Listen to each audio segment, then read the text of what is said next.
नमस्कार. आजच्या पत्रकार परिषदेच्या निमित्ताने आपल्या सगळ्या जणांचं मी स्वागत करतो. आताच आमच्या सिंधुदुर्ग जिल्ह्याचे जिल्हाध्यक्ष सन्माननीय प्रभाकर सावंतजींनी ज्या गोष्टीचा उल्लेख केला, आदरणीय देशाचे पंतप्रधान नरेंद्र मोदीजींच्या 12 वर्षाच्या यशस्वी अशा कारकिर्दीच्या निमित्ताने ही पत्रकार परिषद आमचे राष्ट्रीय अध्यक्ष आदरणीय नितीन नवीनजी यांच्या सूचनेनुसार राज्य पातळीवर, जिल्हा पातळीवर सगळीकडे अशा पद्धतीच्या पत्रकार परिषद होत आहे. शुक्रवारी राज्याचे आदरणीय मुख्यमंत्री देवेंद्र फडणवीसजींनी या संबंधित विषयाची पत्रकार परिषद घेतली आणि सिंधुदुर्ग जिल्हा म्हणून प्रदेश भारतीय जनता पक्षाच्या वतीने आमचे आदरणीय प्रदेश अध्यक्ष रवी चव्हाण साहेबांचे सिंधुदुर्ग जिल्ह्यामध्ये ही पत्रकार परिषद घेण्याची जबाबदारी ही माझ्यावर टाकलेली आहे. आणि म्हणून ह्या पत्रकार परिषदेच्या निमित्ताने आदरणीय मोदी साहेबांच्या 12 वर्षाच्या कारकिर्दीचा लेखाजोखा, त्याचबरोबर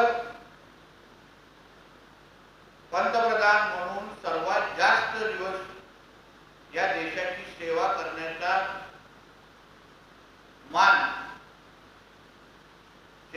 जो मान आहे तोही आमच्या मोदी साहेबांच्या नावाने नोंद झालेला आहे. आणि म्हणून या निमित्ताने आपल्या माध्यमातून आदरणीय मोदी साहेबांच्या ह्या पूर्ण प्रवासाबद्दल, त्यांच्या विविध निर्णयाबद्दल असो, विविध एकंदरीत वाटचालीबद्दल मी माहिती देण्याचा प्रयत्न करणार आहे. राज्याच्या मुख्यमंत्र्यांनी जे पत्रकार परिषदेमध्ये तसं म्हटलं तर सगळ्याच विषयावर प्रकाश टाकलेला आहे. म्हणजे आदरणीय मोदी साहेबांनी या 12 वर्षामध्ये या देशामध्ये, देशाच्या विविध क्षेत्रामध्ये जी वाटचाल केली, जे निर्णय घेतले, जे परिवर्तन आणलं, त्या सगळ्याच बाबतीमध्ये मुख्यमंत्री साहेबांनी अतिशय विस्तृत पद्धतीने त्या पत्रकार परिषदेमध्ये माहिती दिलेली आहे. म्हणजे 2014च्या अगोदर आपला भारत देश आणि विविध क्षेत्रामध्ये या देशामध्ये झालेलं परिवर्तन,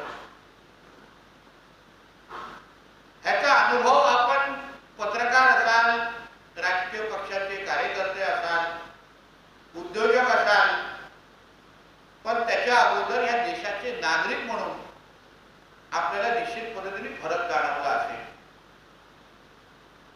आम्ही अभिमानाने ज्या गोष्टी बोलतो, ते उल्लेख करतो की आमचा हा देश, भारत देश, हिंदुस्थान, ज्या देशामध्ये 90% हिंदू समाज राहतो, या देशाला आपण हिंदू राष्ट्र म्हणून ज्याला उल्लेख करतो, त्याचा उल्लेख करतो. मी माझ्या पत्रकार परिषदेतून या एका विषयावर प्रकाश टाकण्याचा प्रयत्न करणार आहे की ज्या देशामध्ये 2014च्या अगोदर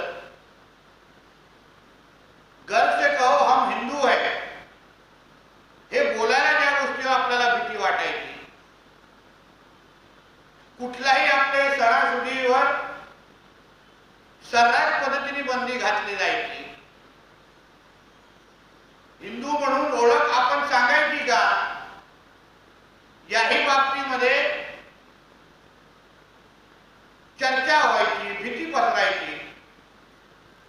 2014च्या अगोदर जो काँग्रेसचा काळामध्ये आपण पाहिला, अनुभवला आणि त्याचं विश्लेषण करण्याच्या बाबतीमध्ये अगर आपण कोणाला विचारलं तर 2014च्या अगोदरचा भारत हा तुष्टीकरण आणि लांबून चालन करणारा भारत देश म्हणून इथे ओळखला जायचा. देशातल्या अल्पसंख्यांना केंद्रित करलेलं राजकारण, प्रशासन, निर्णय हे एवढेच विषय आमच्या देशामध्ये प्रामुख्याने व्हायचे. कुठल्याही सरकारी योजना तयार करत असताना आपली जी तुष्टीकरणाचं राजकारण, अल्पसंख्याक वोट बँक, ह्याला आपण प्रोटेक्ट कसं करायचं, ह्याला आपण सुरक्षित कसं ठेवायचं, एवढं एकमेव काम अगोदरच्या काँग्रेस सरकारच्या वतीने होत असताना आपल्याला दिसायचं. म्हणजे अतिरेकी कारवाया बघा, काश्मीरची परिस्थिती बघा, मंदिरांच्या अवतीभोवती राम मंदिरचा विषय असो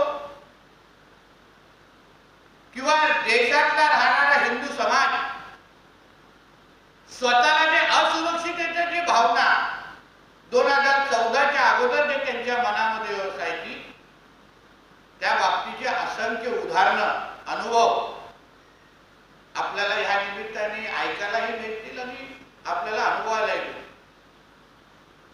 एक प्रश्न आपण स्वतःला विचारला पाहिजे की 2014च्या अगोदर युपीए किंवा काँग्रेसचा कुठला तरी पंतप्रधान, मुख्यमंत्री हा कुठल्या तरी हिंदू धार्मिक स्थळाकडे, मंदिरामध्ये जाऊन आपल्याला कधी महाआरती करताना दिसला होता का? देवाच्या समोर जाऊन नतमस्तक होत असताना दिसला होता का? कुठलाही पंतप्रधान डोक्यावर टिळक लावण्याच्या अगोदर 2 वेळा विचार करायचा त्याच्या 14च्या अगोदर. ह्या सगळ्यामध्ये बदल, परिवर्तन समाजामध्ये हिंदू समाजाला केंद्रबिंदू ठेवून देशाचं राजकारण, देशाचं सरकार, देशाचे सरकार निर्णय घेऊ शकतं, हे उत्तम उदाहरण किंवा हे आदरणीय मोदी साहेबांच्या कारकिर्दीच्या पासून दिसायला लागलं, अनुभवायला लागलं. हे माझ्या दृष्टिकोनातून हा अत्यंत महत्त्वाचा विषय आहे.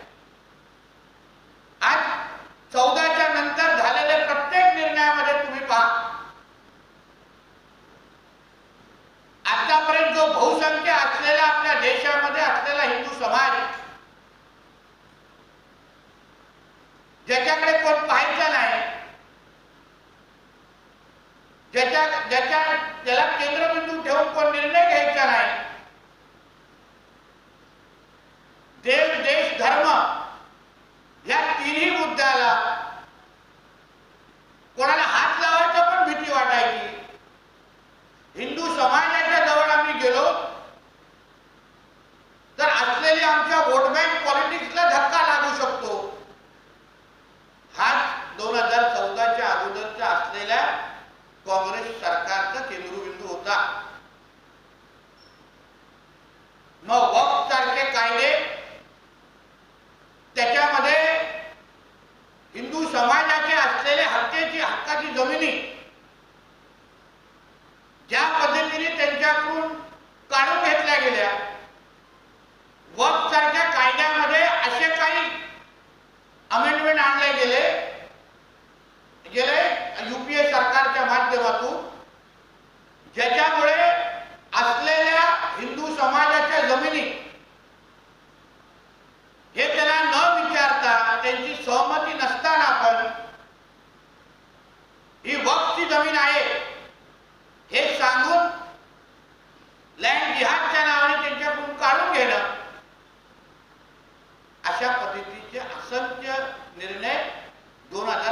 न ठेवता जो वर्षानुवर्ष प्रलंबित असलेला जो कोर्टामध्ये जो केस होती, देशामध्ये कुठलाही छोटी मोठी पण दंगल घडली नाही आणि आज अयोध्यामध्ये भव्य राम मंदिर उभं राहिलेलं आहे आणि प्रत्येक हिंदू समाजाला अभिमान वाटेल असं राम मंदिराचं दर्शन आणि रामलल्लाकडे जाऊन आपण आशीर्वाद घेण्याची संधी आपल्या प्रत्येकाला चालून आलेली आहे. त्याचबरोबर काशी विश्वनाथ मंदिर असो, कॉरिडॉर असो, उज्जैनचा महाकालेश्वर असो, असे असंख्य महत्वाची धर्मस्थळ ज्यांचा विकास करून धार्मिक पर्यटन आणि आपल्यासाठी जे आस्थेचे विषय आहेत त्यांना आदरणीय मोदी साहेबांच्या ह्या 12 वर्षाच्या कारकिर्दीमध्ये त्या धर्मस्थळांना विकसित करून आज जगाच्या पाठीवर त्या धर्मस्थळांचे नाव व्हावं, जगाच्या पाठी कानकोपऱ्यातून लोक आज तिथे येतात, आशीर्वाद घेतात. अशा पद्धतीचा त्या धर्मस्थळांचा विकास आदरणीय मोदी साहेबांच्या 12 वर्षाच्या कारकिर्दीमध्ये आपल्याला अनुभव याला भेटलेला आहे. असंख्य महत्वाचे कायदे ज्याच्यामुळे आपले देवस्थान, आपली धर्मस्थळ हे सुरक्षित असली पाहिजे, सुरक्षित राहिली पाहिजे, या दृष्टिकोनातून असंख्य महत्वाचे निर्णय, धोरणात्मक निर्णय आदरणीय मोदी साहेबांनी ह्या 12 वर्षामध्ये त्यांच्या कारकिर्दीमध्ये घेऊन दाखवलेला आहे. 14च्या अगोदरचा जो वक्फ कायद्याचा उल्लेख मी तुमच्या समोर केला, याच 12 वर्षाच्या कारकिर्दीमध्ये असंख्य हिंदू समाजाला त्यांच्या हक्काच्या जमिनी परत एकदा करून देण्याचं पुण्य काम हे आदरणीय मोदी साहेबांच्या कारकिर्दीमध्ये त्या कायद्यामध्ये अमेंडमेंट करून आपण करून दाखवलेले आहे.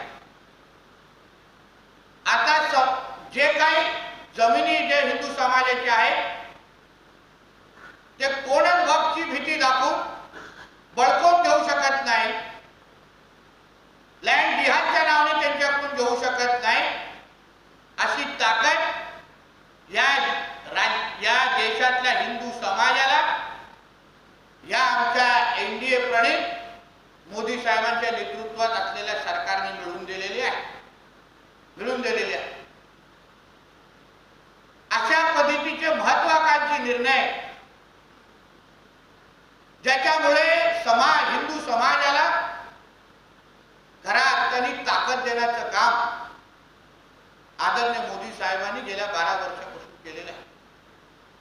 आज देशाचे पंतप्रधान ज्या राज्यात जातात, जो प्रवास करतात, मग आंतरराष्ट्रीय पातळीवर असेल ते देशाच्या कुठल्याही राज्यामध्ये असेल, आमच्या देशाचा पंतप्रधान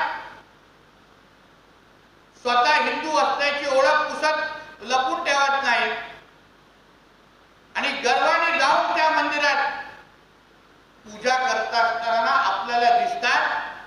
हा फरक 2014च्या नंतर आपल्याला सगळ्यांना अनुभवायला भेटलेला. फक्त देशामध्ये नाही पण आंतरराष्ट्रीय पातळीवर सनातन हिंदू धर्म, हिंदू संस्कृती ह्याला खऱ्या अर्थाने प्रोत्साहन कोणी दिलं असेल तर ते आमच्या आदरणीय पंतप्रधान मोदी साहेबांनी दिलेलं आहे.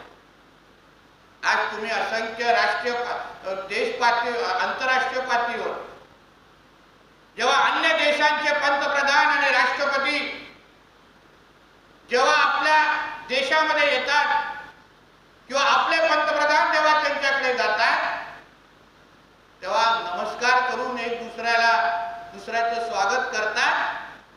हा फरक आदरणीय मोदी साहेबांच्या कारकिर्दीमध्ये बघायला भेटला.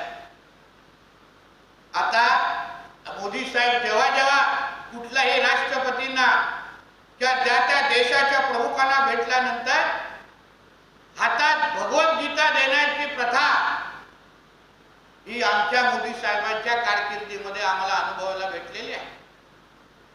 हा फरक आदरणीय मोदी साहेबांच्या कारकिर्दीमध्ये या 12 वर्षामध्ये आपल्याला अनुभवायला भेटलेला आहे. आणि म्हणूनच ही 12 वर्ष आदरणीय मोदी साहेबांच्या नेतृत्वात जे तुष्टीकरणाचं राजकारण होतं, जे लांबून चालांचं राजकारण होतं, सगळं काय वोट बँक पॉलिटिक्स, हे जे काय काँग्रेसचं घाणेरडं राजकारण, ज्याच्यामुळे देशातला असलेला हिंदू समाज हा असुरक्षिततेची भावना त्याच्यामध्ये निर्माण होत होती.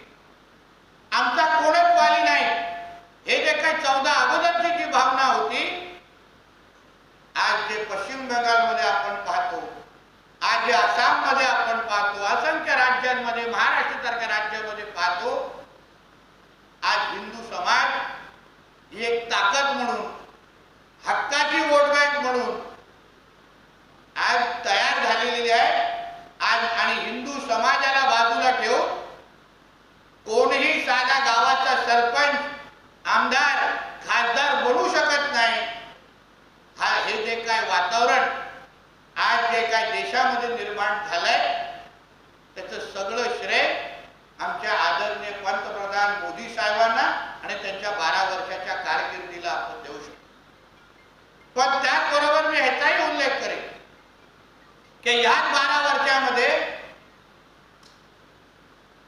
ट्रिपल तलाक सारख्या विषयाबद्दल क्रांतिकारी निर्णय घेण्याचं काम आमच्या आदरणीय मोदी साहेबांच्या कारकिर्दीमध्ये झालेलं आहे.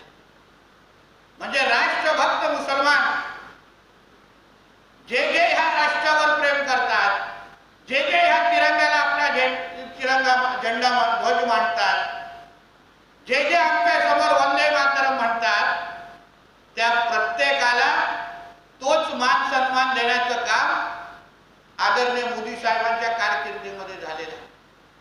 पण जो आमच्या देशाकडे वाकड्या नजरेने पाहिल, जो आमच्या देशामध्ये अतिरेकी कारवाया करण्याची हिंमत करेल, त्या प्रत्येकाला ऑपरेशन सिंदूर सारख्या निमित्ताने आमचा हा भारत देश हा हिंदू राष्ट्र म्हणून तुम्ही आमच्याकडे वाकड्या नजरेने बघू शकत नाही, हा कडक इशारा देण्याची हिंमत ही आमच्या मोदी साहेबांच्याच कारकिर्दीमध्ये आपल्याला पाहायला भेटली. नाहीतर 2014च्या अगोदर 26-11 हल्ले पाहिले, ट्रेनमध्ये आपण बॉम्बलास्ट पाहिलेले आहेत. तेव्हाचं जो काँग्रेसचं सरकार ज्या पद्धतीने अतिरेक्यांच्या समोर, पाकिस्तानच्या समोर ज्या पद्धतीने लोटांगण घालायचे, कुठलाही अतिरेकी हल्ला झाल्यानंतर काँग्रेसच्या कुठल्याही पंतप्रधानांना, काँग्रेसच्या कुठल्याही सरकारला कधीही पाकिस्तानला जाब विचारण्याची हिंमत व्हायची नाही. पण आज 2014च्या नंतर पाकिस्तान असो की कुठलेही जिहादी मानसिकतेचे कुठलीही संघटना असो, अतिरेकी संघटना असो, त्या प्रत्येकाला ह्याची जाणीव झाली आहे की भारताचे पंतप्रधान आदरणीय मोदी साहेब असल्यामुळे कोणीही आमच्या या भारताकडे, हिंदुस्थानाकडे, हिंदू राष्ट्राकडे वाकड्या नजरेने पाहू शकत नाही. एवढा चांगली प्रतिमा ही आमच्या भारताच्या बाबतीमध्ये आदरयुक्त भीती ही भारताबद्दल, आपल्या देशाबद्दल निर्माण करण्याचं काम हे आमच्या आदरणीय मोदी साहेबांनी ह्या 12 वर्षामध्ये केलेलं आहे. आणि म्हणूनच आज त्यांच्या 12 वर्षाच्या कारकिर्दीमध्ये विकासाचे असंख्य निर्णय त्यांनी घेतलेले आहेत, ज्याच्यामध्ये प्रत्येक क्षेत्रामध्ये आज आपला भारत देश आज अर्थव्यवस्थेच्या यादीमध्ये, महासत्तेच्या यादीमध्ये आज अमेरिका, चीन आणि भारत ह्या पहिल्या 3 क्रमांकावर आणण्याचं काम ज्या आदरणीय मोदी साहेबांनी केलेलं आहे. पण ते करत असताना त्यांनी जे काय तुष्टीकरण आणि लांबून चालांचं जे राजकारण होतं, घाणेरडं अल्पसंख्याक केंद्रित जे वोट बँकचं राजकारण होतं, त्याला बाजूला सारून खऱ्या अर्थाने भगवाला मान सन्मान देण्याचं काम नेतृत्वात गेल्या 12 वर्ष आपल्याला अनुभवायला भेटलेला आहे. आणि म्हणून ह्या त्यांच्या 12 वर्षाच्या ह्या पूर्ण प्रवासामध्ये प्रवासाचा लेखाजोखा घेत असताना, विकास करत असताना सुरक्षित आपल्या देशामध्ये असणं, जसं मी उल्लेख केला, गर्व से करो हम हिंदू है, ही ओळख अभिमानाने सांगणं, जय श्रीराम सारख्या घोषणा आपण हक्काने कुठेही देऊ शकतो. आज बांगलादेश मधला हिंदू असेल, पाकिस्तान मधला हिंदू असेल, प्रत्येकाला माहिती आहे की आमच्यासाठी सर्वात सुरक्षित देश कुठला असेल तर तो भारत देश आहे. मोदी साहेबांच्या नेतृत्वात असलेला आमचा हा भारत देश आहे. ही ओळख, असा कणखर नेतृत्व ह्या 12 वर्षामध्ये आपल्याला एक भारतीय म्हणून अनुभवायला भेटलं. हे आपल्यासाठी सर्वात अभिमानाची गोष्ट आहे. जे 14 अगोदर जे आपण हिंदू म्हणून करू शकलो नाही, 14 नंतर आपण प्रत्येक जण आपल्या घरात, म्हणजे आपल्या हिंदू सणासुदी असो, आपल्या हक्काच्या जमिनी असो, लव जिहाद सारख्या केसेस संदर्भात प्रशासनाची कडक भूमिका असो, किंवा समान नागरिक कायदा असो, या सगळ्या बाबतीमध्ये आपण हक्काने आणि अभिमानाने आणि खुल्या मनाने आणि खुल्या वातावरणामध्ये आज ज्या देशामध्ये आपण बोलू शकतो, एक दुसऱ्याची चर्चा करू शकतो, आणि ते निर्णय होत असताना जे अनुभवायला आज आपल्याला भेटतात, ते सर्वात मोठं योगदान आदरणीय मोदी साहेबांनी गेल्या 12 वर्ष आपल्यासाठी दिलेलं आहे. या बाबतीमध्ये भारतीय जनता पक्षाचा कार्यकर्ता म्हणून मला निश्चित पद्धतीने त्यांच्याबद्दल अभिमान आहे. पण एक हिंदू म्हणून माझ्या देशाच्या पंतप्रधानांनी माझ्या देशाला एक सुरक्षित देश, सर्वात जास्त सुरक्षित देश कुठला असेल तो आमचा भारत देश आहे, ही जी खऱ्या अर्थाने ओळख मिळवून दिली, ते आदरणीय पंतप्रधान मोदी साहेबांना आमच्या सिंधुदुर्गच्या वतीने मी मनापासून त्यांचं अभिनंदन करतो. आणि त्यांना या 12 वर्षाच्या यशस्वी कारकिर्दीसाठी आणि असंख्य भविष्यामध्ये रेकॉर्ड अजूनही तोडणार आहे, हे तो सुरुवात आहे. नेहरूंना मागे टाकलं, पण प्रत्येक क्षेत्रामध्ये आपल्या भारत देशाला अग्रेसर देश आणि एक क्रमांकावर ठेवण्याचं काम आमचे मोदी साहेब त्यांच्या नेतृत्वात आणि त्यांचं पूर्ण केंद्र सरकार निश्चित पद्धतीने ठेवेल, हा विश्वास या निमित्ताने व्यक्त करतो. इथेच थांबतो. धन्यवाद. आपले काही या संबंधित प्रश्न असतील